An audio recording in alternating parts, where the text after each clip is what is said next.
अस्सलाम वालेकुम, welcome to my channel friends. आज की वीडियो में हम बात करने वाले हैं एक ऐसे पाकिस्तानी ड्रामे की जिसने अपनी कहानी और ज़बरदस्त किरदारों और ख़ास तौर पर शमशेर और महक की मोहब्बत ने नाजरीन को एंड तक अपने साथ जोड़े रखा।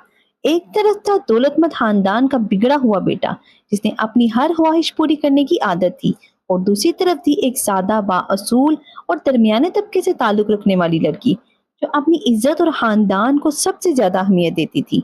और जब इन दोनों की जिंदगी आपस में टकराती है तो मोहब्बत की ये कहानी एक ऐसे मोड़ पर पहुंच जाती है जहां मोहब्बत, जिद, अनाज, ताकत और कुर्बानी सब एक दूसरे के सामने खड़े नजर आते हैं।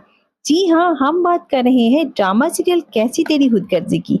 तो वीडियो को एंड तक जरूर देखिएगा क्योंकि इस कहानी का इख्तिताम ऐसा है इसने बहुत से नाजरीन को हैरान कर दिया था। कैसी तेरी खुदगर्जी एक पाकिस्तानी ड्रामा सीरियल है जो ARY डिजिटल पर नशर हुआ। ड्रामे की कुल 34 एपिसोड्स हैं। मरकजी किरदार में दानिश तैमूर ने शमशेर और दुने फिशा सलीम ने महक का किरदार अदा किया है। इसके अलावा नुमान एजाज और लाइबा खान समेत कई अदाकार अहम किरदारों में नजर आए। अब आते हैं असल कहानी की तरफ। कहानी शुरू होती है महक से। महक एक सादा और बाअसूल लड़की है जिसका ताल्लुक एक दरमियाने तबके के खानदान से है। वो अपने वालिदैन के बहुत करीब है और अपनी जिंदगी सुकून से गुजार रही होती है। महक के वालिद इकराम एक लेक्चरार हैं। वो अपनी बेटियों के लिए एक इज्जतदार और महफूज जिंदगी चाहते हैं। महक की जिंदगी में उसका कजन एहसन भी मौजूद है जिसके साथ उसकी मंगनी हो चुकी है। यानी महक की जिंदगी अपनी जगह पुरसुकून अंदाज में आगे बढ़ रही होती है। लेकिन फिर उसकी जिंदगी में शमशेर आता है। शमशेर एक बिल्कुल मुख्तलिफ दुनिया से ताल्लुक रखता है। वो एक अमीर और ताकतवर खानदान का बेटा है। उसके वालिद नवाबजादा दिलावर एक बाअसर कारोबारी शख्सियत है, जबकि उसकी वालिदा महविश है। शमशेर को बचपन से दौलत और ताकत मिली होती है, इसीलिए उसे अपनी ख्वाहिश के रास्ते में किसी रुकावट की आदत नहीं होती। जो चीज उसे पसंद आ जाए वो उसे हासिल करना अपना हक समझता है। और फिर एक दिन शमशेर की नजर महक पर पड़ जाती है। महक उसे पसंद आ जाती है, लेकिन मसला ये है कि शमशेर की पसंद आम मोहब्बत से नहीं होती। वो महक को हासिल करने की ख्वाहिश में इस हद तक आगे बढ़ जाता है कि उसे महक की मर्जी भी नजर नहीं आती। यहीं से असल कहानी शुरू होती है। शमशेर महक के करीब आने की कोशिश करता है, लेकिन महक उसे कबूल ही नहीं करती। वो शमशेर के रवैये से खुश नहीं होती और उससे दूर रहने की कोशिश करती है।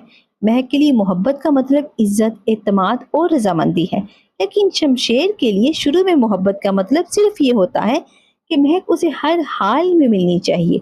और यही फर्क दोनों के दरमियान सबसे बड़ी दीवार बन जाता है।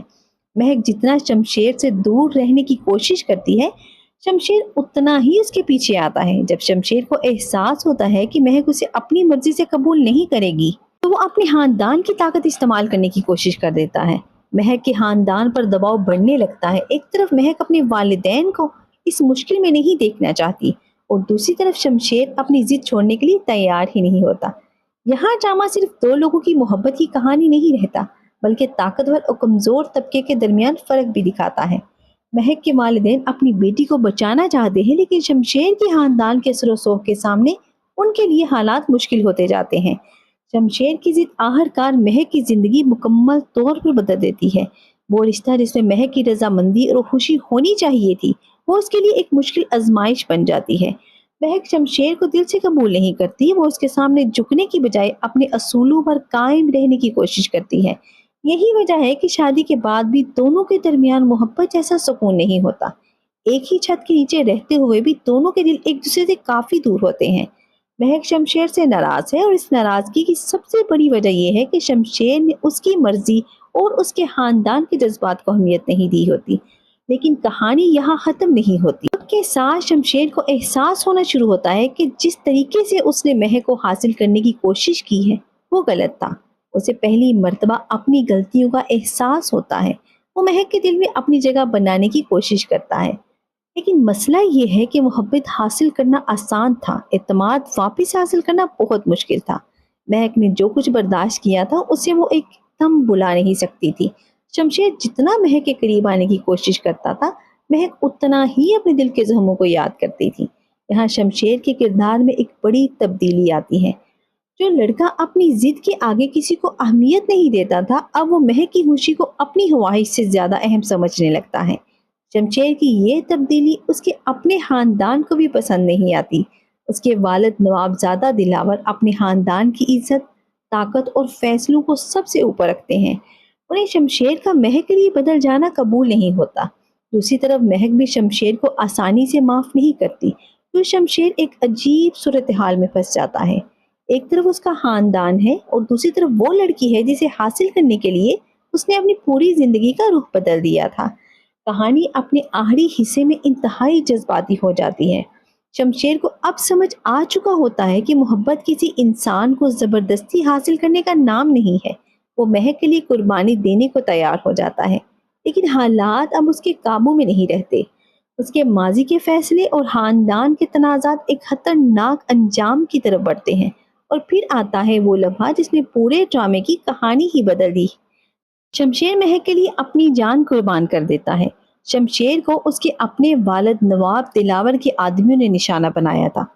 وجہ یہ تھی کہ شمشیر اپنے والد کے خلاف کھڑا ہو گیا تھا اور مہک کے حق میں فیصلہ کرنے لگا تھا۔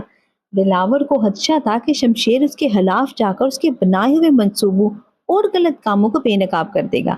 اس دشمنی میں شمشیر پر حملہ کروایا جاتا ہے اور وہ شدید زخمی ہو جاتا ہے۔ بعد میں شمشیر اپنی زخموں کی وجہ سے دم توڑ دیتا ہے۔ شمشیر کی موت اس کہانی کا سب سے بڑا اور افسوسناک موڑ ہے۔ جس شخص نے مہک کو حاصل کرنے کے لیے پوری دنیا سے لڑنے کی کوشش کی تھی، آخرکار وہ اسی محبت کے لیے اپنی جان دے دیتا ہے۔ لیکن اس وقت تک بہت کچھ بدل چکا ہوتا ہے۔ مہک کی زندگی پر شمشیر کے فیصلوں کا گہرا اثر پڑ چکا ہوتا ہے، اور شمشیر کے لیے سب سے بڑا المیہ یہی ہوتا ہے کہ اسے اپنی غلطیوں کا احساس بہت دیر سے ہوتا ہے۔ اختتام میں شمشیر کی موت دکھائی جاتی ہے، جبکہ نواب زدہ دلاور اپنے کیے کا انجام بھگتتا ہے اور گرفتاری دیتا ہے۔ تو دوستو، کیسی تیری خود غرضی ایک ایسی کہانی تھی جس میں محبت کے ساتھ ساتھ ضد، طاقت، خاندان، عزت، پچھتاوا، قربانی سب کچھ دیکھنے کو ملا۔ دانش تیمور کا شمشیر اور درِ فشاں سلیم کی مہک اس ڈرامے کے سب سے زیادہ نمایاں کردار بن کر سامنے آئی۔ آپ کو شمشیر اور مہک کی یہ کہانی کیسی لگی؟ کیا شمشیر کو مہک کے ساتھ شروع میں ایسا رویہ اختیار کرنا چاہیے تھا؟ اپنی رائے کمنٹ سیکشن میں ضرور بتائیے گا۔ اگر ویڈیو پسند آئی ہو تو ویڈیو کو لائک کریں، چینل کو سبسکرائب کریں اور بیل آئیکن کو ضرور پریس کریں۔ ملتے ہیں اگلی ویڈیو میں ایک اور پاکستانی ڈرامے کی دلچسپ کہانی کے ساتھ۔ مجھے دیجیے اجازت اب کے لیے۔ اللہ حافظ۔